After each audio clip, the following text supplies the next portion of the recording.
Hi Pearl and Axel and anyone else who's watching this video. It's Grandpa Neefsey and I'm back at the Wolf Road Prairie. Today I want to show you two summer wildflowers that are both white. The first one is called the Rattlesnake Master, and there's one right here beside me. It has flowers that look like small little round white balls that are covered with tiny hairs. The second one is called the Culvers Root, and it has a flower that looks like a miniature white candelabra. So let's get started and take a look at the Rattlesnake Master. Rattlesnake Master is a perennial in the carrot family that starts out small but reaches 2 to 5 feet, 0.2 to 1.5 meters in height. It has a strong central stem that only branches near the top. The root system has a central tap root surrounded by many additional roots. The alternate leaves are clustered near the base of the plant, with just a few smaller leaves on the upper part of the stem. The stiff strap-like leaves can be more than 2 feet, 0.6 meters long, and more than 2 inches, 5 centimeters wide, with obvious parallel veins. There are scattered but stiff teeth along the edges of the leaves, and the leaves clasp or wrap around the stem. The entire plant is bluish or grayish-green, with the leaves usually bluer than the stem. The flowers are found at the top of the central stem, and also in the axils of the upper leaves. Each flower is an umbel, condensed into a ball about 1/2 to 1 inch, 1 to 2.5 centimeters across.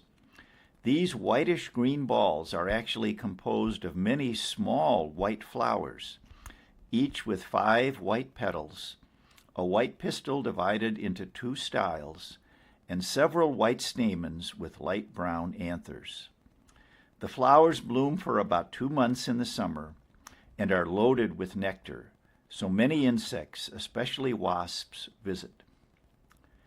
Rattlesnake Master's name originated because, following Native Americans, pioneers thought the roots were an effective antidote for snakebite, but it is no longer used for that today. The chocolate brown dried seed heads were used as baby rattles by Native Americans. More importantly, as far back as 8,000 years ago, and for thousands of years after that, Native Americans in the Midwest twisted and wove the long fibrous leaves of the Rattlesnake Master into cords used to make sandals and shoes like those in this picture. There's even a YouTube video that shows you how to twist and weave Rattlesnake Master leaves and make a bracelet.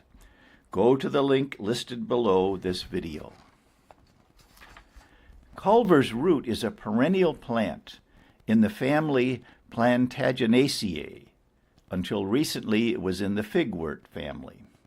It is up to 5 feet, 1.5 meters tall, and unbranched until near the top.